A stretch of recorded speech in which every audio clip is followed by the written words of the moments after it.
Okay, today we're going to talk about Chapter 12, Lesson 3, the Byzantine Empire. So we left off last time saying how the Roman Empire was divided in AD 395, and remember the eastern half eventually becomes known as the Byzantine Empire, with its height around the 500s AD. And this empire is west to about Italy, south to Egypt, and east to the Arabian border. Okay, and has a wide variety of different people living in there. Egyptians, Syrians, Arabs, Jews, Armenians, Persians, Slavs, Turks, there's a lot, right? And so we're going to talk about what it was like in this part of the empire. So first of all, let's talk about the new capital, Constantinople, which I had mentioned to you last time. Was named after Constantine, right? And remember, he had moved the capital from Rome to the Greek city of Byzantium and then renamed it. This capital is going to really thrive. It's very multicultural, and it's going to be one of the more advanced cities for the time. It was where it was located made it really thrive. One of the situations, it's right there on the peninsula between the Black Sea and the Aegean Sea. And that is going to lead to a lot of success because it's excellent harbors. We're going to attract fishermen, trading ships, warships, lots of places to dock, right? And stop on the location between those different seas. And it's also a crossroads of trade between all of Europe and Asia. So it's going to become a very wealthy city. And it's quite easy to defend as well because it's on that peninsula. The city is, automatically protected, water on three sides. And the one that was on land, they built a really large wall to help protect it on that side. And later they add a huge chain across the harbor for even more protection. It's really cool. They could lift it, raise it up so it would block the ships from coming through, and then lower it down when they wanted ships to be able to come in. Okay. So at first, this city is going to seem like most of the other cities in the Roman Empire, and it was nicknamed New Rome, right? And you can see it in its architecture. It was built in the Roman style. They had a hippodrome, which was a huge oval arena like they had in Rome, right? But this for chariot races and things like that. And so very similar. And a lot of Romans actually moved to this new city. So you get a lot of Latin obviously was spoken here, and Roman laws were enforced. So very similar to what it was like in Rome.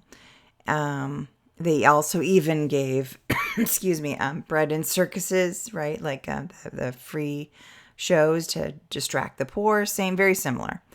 And then over time, you see that they're getting influenced by outside things, especially Greek.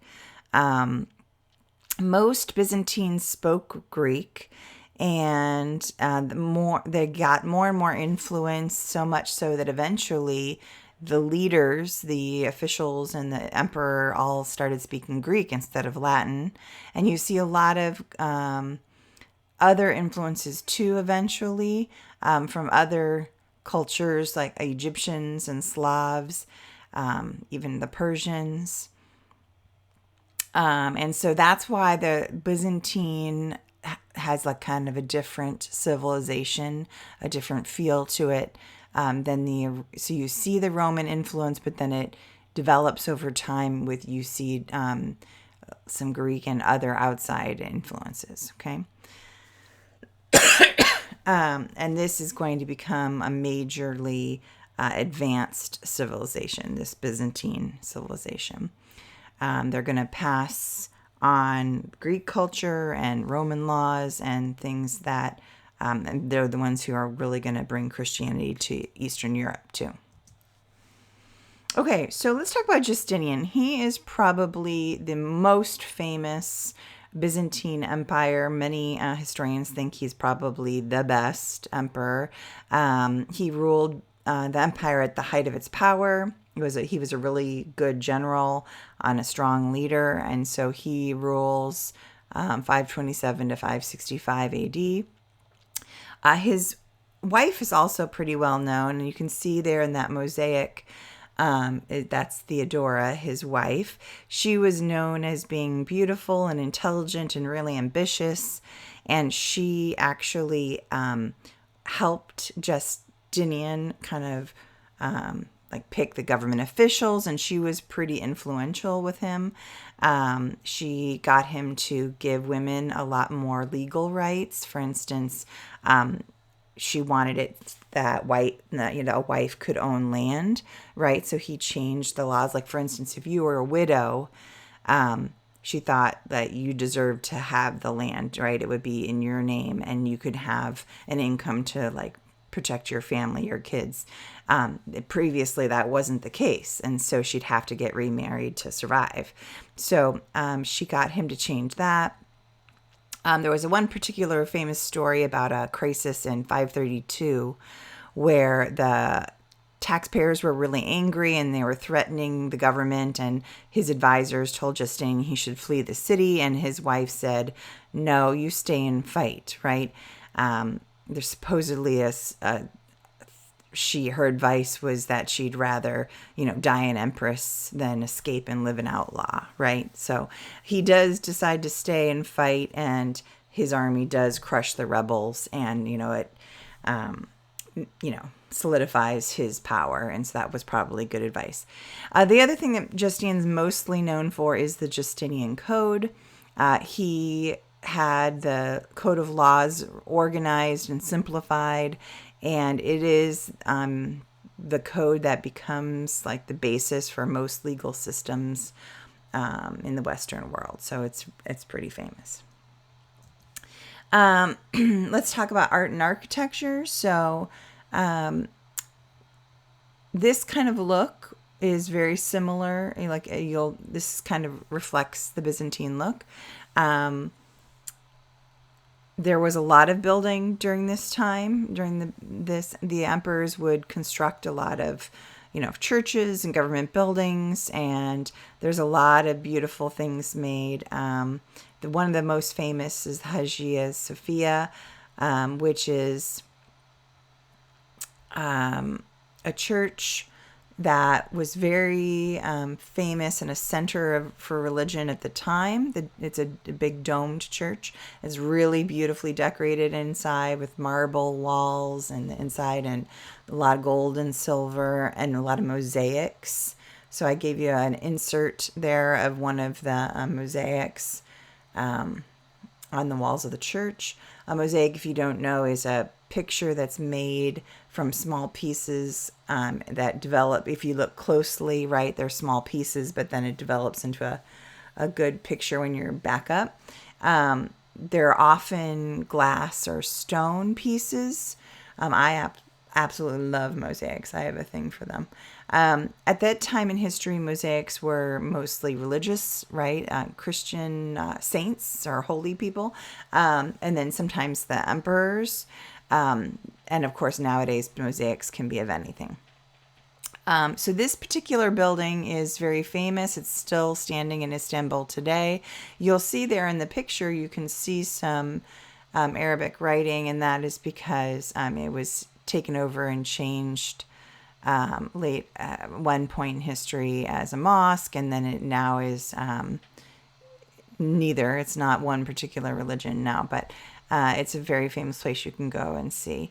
So that's a good example of what the architecture would look like at that time. And then education in general, it was very important to be educated. They thought it was, really respectable. So it was encouraged. There would be schools for boys, of course, right? They would study religion, medicine, law, arithmetic, grammar, and some other things. Girls, of course, you don't usually attend schools and any teaching you would get would be at home, right? Okay, so pretty similar there. All right, military conquest. So Justinian, one of the things he really wanted to do was to restore the Roman Empire and bring back the glory of Rome. And his general, Belisarius, was the one who really strengthened the army and reorganized it. And he made a change. Instead of just foot soldiers, they used a cavalry, which is soldiers on horseback, if you're not sure. A cavalry, at this point, they wore armor and they had bows and lances, which, if you don't know what a lance is, it's like a long spear, kind of. And so they went on this conquering, raid for about from about 33 to 55, and they're reconquering, right, these territories that used to be part of the Roman Empire. So places in Italy and Spain and northern Africa. They even defeated the Persians, so the eastern part of the empire was more secure. And he was doing pretty well with this idea until there's two reasons why he was unsuccessful ultimately in restoring the glory of the empire. And one of them is there was a plague. They call it Justinian's plague. A disease swept through Asia and Europe and killed millions of people, including, of course, a lot of his army. So he loses a lot of his soldiers, and it weakens the empire in that way. And also, they just didn't have the money that it would take to support a large enough army that would be able to defend against, and keep all these borders, right? They have the Persians in the east, and they also have to, on the far west. And, it was hard to keep that all together. And so by the end of his reign, when he dies, most of the territories in the west that he had reconquered were lost again. So it was really hard to keep it up.